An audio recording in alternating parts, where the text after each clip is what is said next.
안녕하세요, 주베코입니다. 이것만 알아도 기업 분석 반은 먹고 들어갑니다. PBR입니다. PBR. 저번 시간에 PER 공부했습니다. 못 보신 분들 아니면 PER이 모른다고 하시는 분들은 PER 영상 꼭 보고 오시길 추천해 드리도록 하겠습니다. 기업을 분석하는데 가장 대표적인 지표죠. 밸류에이션 지표라고 해서 PER, PBR, ROE 요겁니다. PBR이라는 사전적 의미를 한번 보도록 하겠습니다. Price Book Value Ratio라고 되어 있습니다. Price는 가격이고요. Book Value는 장부 가치를 말하는 겁니다. 책의 가치가 아니라 자산의 장부 가치, 순자산이라는 말이고요.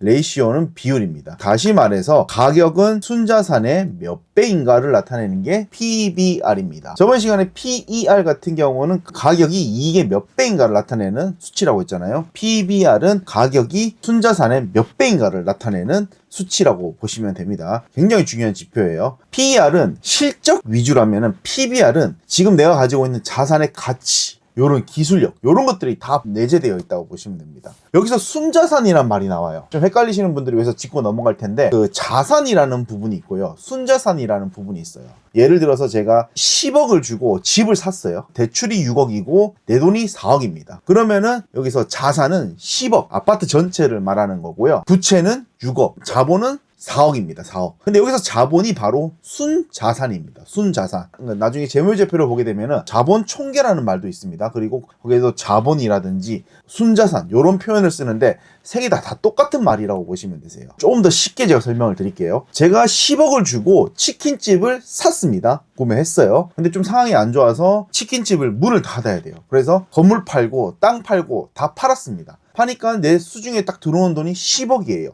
청산했을 때 본전, 내가 투자한 금액 100% 다 건졌을 때 PBR1이라고 표현을 합니다. 즉 다시 말해서 PBR 값이 1보다 클 경우에는 시총이 순자산에 비해서 크다라는 거죠. 근데 PBR이 1보다 적을 경우에는 시총이 순자산에 비해서 작다라는 거예요. 즉 순자산이 더 크다라는 경우죠. 자, 다시 한번 더 PBR을 정리해 보도록 할게요. 회사 가격이 10억짜리입니다. 10억짜리인데 순자산 10억이다. 그러면은 청산 시 회수율이 100%, 즉 PBR이 1이다. 요 뜻입니다. 다른 말로 해서 청산 가치라고도 표현을 하거든요. 실질적으로는 청산 가치라기보다는 그 회사의 가치를 조금 더 표현한다라고 보시면 됩니다. 그러면은 이거를 무엇을 보고 평가를 해야 될까요? 어떻게 PBR이 높을 수도 있고 낮을 수도 있잖아요. 1보다 낮을 수도 있고 아니면 1보다 50짜리도 있습니다. PBR 50이면은 시총이 고평가라는 느낌이 들죠. 하지만 꼭 그렇지만은 않아요. 자, 그럼 한번 보도록 하겠습니다. 저번에 PER도 업종마다 조금씩 다르댔잖아요. PBR도 똑같습니다. 순자산으로 이제 사업을 하는 곳들이 있겠죠. 순자산이라면 여기서 현금도 들어가 있고요, 부동산도 들어가 있고요. 요런 거를 주로 하는 업종들은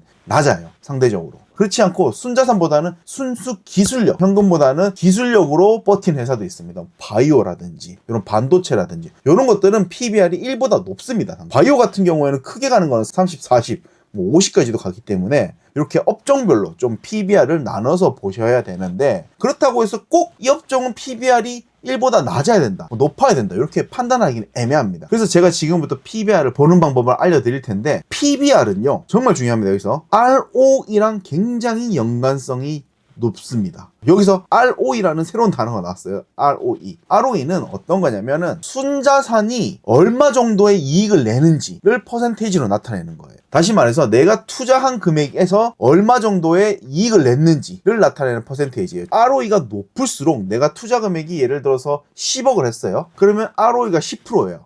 그러면 1년에 내 투자금 10억에서 1억을 벌어들이는 거예요. 20%면 2억이겠죠. ROE가 높을수록 PBR이 높습니다. ROE 10%당 PBR 1배를 쳐줍니다. 예를 들어서 ROE가 40%면은 PBR이 4배 정도 측정된다고 보시면 되세요. 성장성이 굉장히 가파른 업종들 있잖아요. ROE가 굉장히 높습니다. 40%, 30% 이렇게 나오는데, 그런 업종들의 PBR을 보게 되면은 보통 4배, 3배 이렇게 갑니다. ROE가 상대적으로 낮은 업종들이 있습니다. 그런 업종들은 이제 ROE가 한 10%, 9% 이렇게 가져가는 건데, 그런 업종들을 보게 되면은 PBR 또한 1배 아니면 0.9배 이렇게 나와요. 어떨 때 저평가가 되어 있는지, 어떨 때 고평가가 되어 있는지 한번 보도록 하겠습니다. 자, 요것도 보는 방법을 알려드릴게요. 네이버 증권 들어가서 일단 첫 번째 하이닉스 한번 검색해 보도록 하겠습니다. 하이닉스.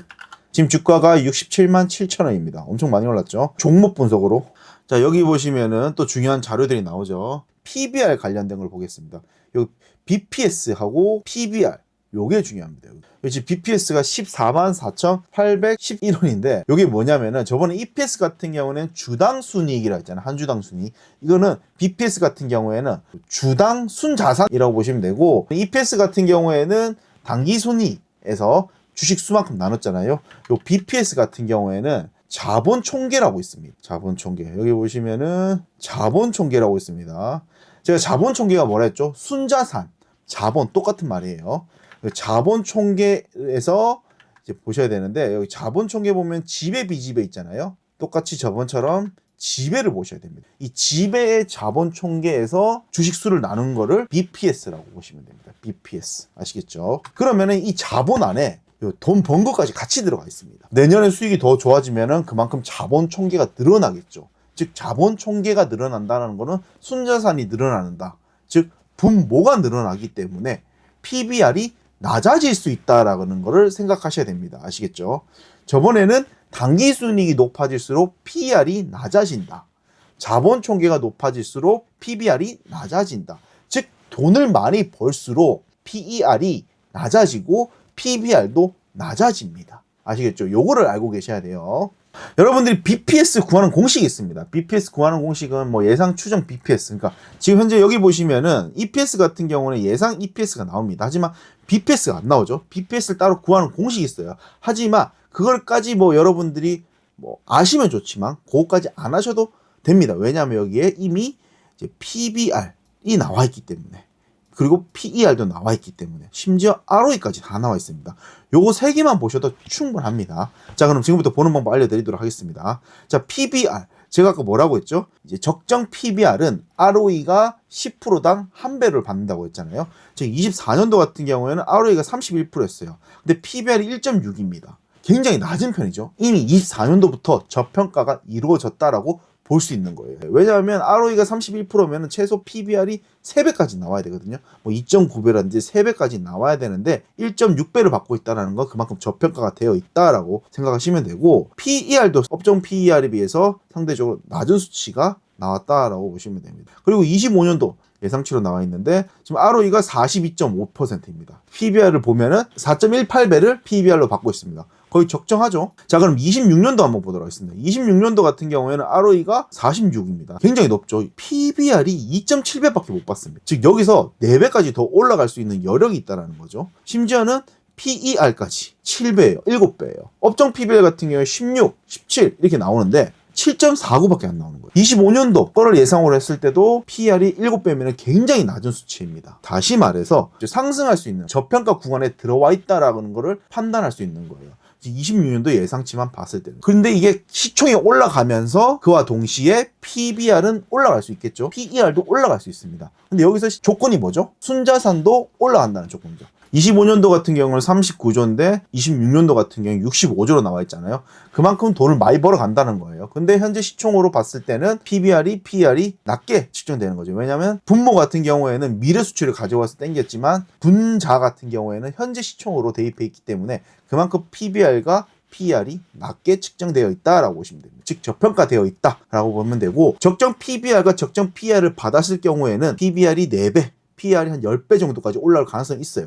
그 말은 즉슨 시총 가격이 올라가야 된다. 시총이 올라가야지 적정 PER, 적정 PBR을 받는다라는 거. 이 표만 보고도 앞으로 주가는 상승할 여력이 있다. 그리고 컨센서스로 봤을 때는 저평가되어 있다라고 생각할 수 있습니다. 여러분들이 지금 봤을 때 미친 거 아니야 라고 할 수 있어요. SK하이닉스가 지금 67만 7천 원인데 저평가라고 하시는 분들 분명히 계실 거예요.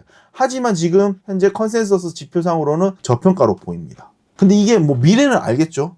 특별히 뭐 문제가 있지 않는 이상은 SK하이닉스는 주가가 더 올라갈 것으로 예상이 되고, 이제 가치 투자하시는 분들이라면 쭉 한번 지켜보시는 걸 추천해드리도록 하겠습니다. 자, SK하이닉스 말고 현대차 한번 가보도록 하겠습니다. 현대차 조금 다른 업종이죠. 반도체는 급성장주라면 현대차는 아직까지 성장하기엔 좀 밋밋하고 제조업에 강한 현대차 한번 보도록 하겠습니다. 똑같이 한번 내려가 볼게요. 보면은 24년도부터 한번 보도록 하겠습니다. 24년도 같은 경우 ROE가 12.43인데 PBR이 0.5배.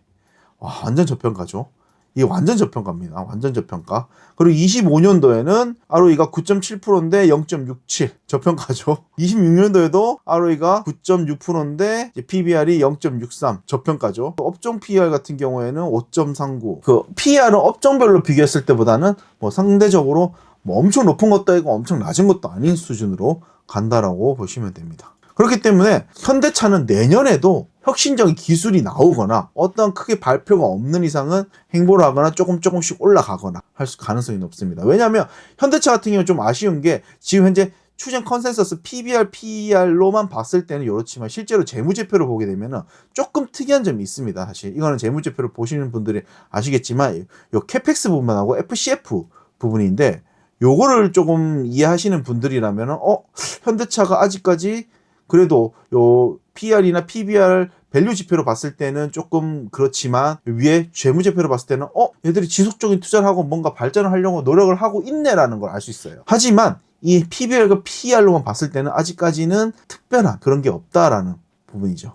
이 PBR과 PER로만을 보고 결정하는 건 아니에요. 여러 가지 정보들이 있겠죠. 정보라는 소스라든지 이런 거를 여러 가지 보고 판단을 하는 건데 아직까지 현대차는 확실한 투자의 그런 발을 담궈야겠다는 느낌은 없는 거죠. 개인적으로 느꼈을 때는. 자, 그리고 삼성전자 한번 보도록 하겠습니다.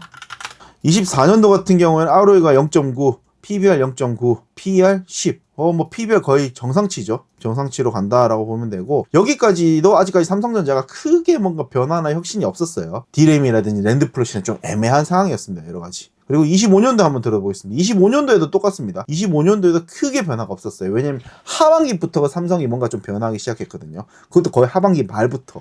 그렇기 때문에 이제 ROE도 뭐 9.253. 지금 PBR이 2배를 받고 있거든요. 이게 고평가되었다라고 할 수 있습니다. 근데 왜 그러느냐? 보통 이 ROE 20% 나와야 되거든요. 20% 나와야지 PBR이 2배를 받고 PER도 그 전년 대비해서 거의 2배 뛰었잖아요. 그만큼 주가가 많이 올라가 있다는 거예요. 그 단기 순이익이라든지 순자산에 비해서 주가가 많이 올라가 있다라는데 그 이유는 재무제표만으로 봤을 때는 나와 있잖아요. 이게 어떤 거냐면 또 그 뉴스라든지 어떤 정보들 있잖아요. 브로드컴 계약이라든지 아니면은 지금 HBM4 엔비디아에서 괜찮다라고 인정받아서 주가 또 올라가거나 뭐 여러 가지 모멘텀이 있습니다. 그런 것들이 작용되어 가지고 지금 25년도 하반기 거의 말쯤에 주가가 빡빡빡 뛰었는데 그런 뉴스라든지 모멘텀이 있어 가지고 이렇게 칙칙칙 치고 올라와서 현재는 PBR, PER이 고평가되어 있다라고 보실 수 있습니다. 하지만 26년도 딱 보면 다르죠. 자, 당기순이익 보면은 갑자기 2배가 뜁니다. 2배. 38조에서 77조. 와우. 엄청난 놀라운 수치예요. 그리고 PER도 반으로 뚝 떨어지죠. PBR도 거의 1배로 떨어집니다.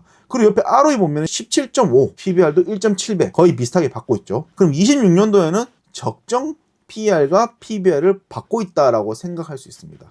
PER 같은 경우에는 업종보다 살짝 낮은 편이에요. 근데 PBR은 적정 수치다. 즉 보수적으로 투자했을 때는 지금 주가가 딱 적당하다. 지금 주가가 삼성전자의 딱 적당한 주가다라고 생각할 수 있고요. 조금 공격적인 투자로 갔을 경우에는 이제 PER로 볼 수 있죠. PER로 그래도 한 5배 더 올라갈 거다. 즉 한 20% 정도까지는 더 올라가지 않을까라고 생각할 수도 있습니다. 이렇게 볼 수 있어요. 즉 다시 말해가지고 그리고 내년에 또 어떻게 될지 몰라요. 실제로 이 어닝 서프라이즈를 통해 가지고 수익이 더 증가가 되면은 당연히 PBR도 낮아지고 PER도 낮아집니다. 그렇게 될 경우에는 ROE는 높아지겠죠. 그러면은 저평가가 될 수 있다는 거죠.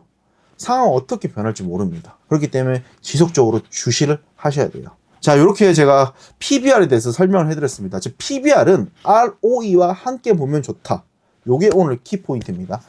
PBR은 적정 PBR을 찾을 때는 업종별로 보는 것도 좋지만 ROE하고 대비를 해서 확인하는 게 가장 손쉽게 볼 수 있습니다. 이제 ROE가 10%당 PBR 1배가 적정 가격이다라고 생각하시면 됩니다. 다시 말해서 오늘 PBR을 하면서 제가 ROE하고 굉장히 계속 연관성을 줬죠. 굉장히 중요합니다. ROE하고 PBR은 뗄래야 뗄 수 없는 실과 바늘과 같다라고 생각하시면 되고 어떤 투자를 하거나 어떤 밸류 지표를 판단할 때 꼭 이 PER, PBR, ROE는 꼭 확인하고 투자하시는 걸 추천해드려요. 제가 분석하는 방법은 진짜 수십 가지 중에 하나예요. 하나이기 때문에 꼭 요거를 이렇게 해야 된다는 답은 아닙니다. 하지만 이렇게 하는 방법도 있다는 걸 여러분들이 알고 계시면 좋을 걸로 예상이 됩니다. 오늘 영상이 도움이 되셨다면 구독과 좋아요 한번 눌러주시고요. 다음에 더 좋은 영상으로 찾아뵙도록 하겠습니다. 감사합니다.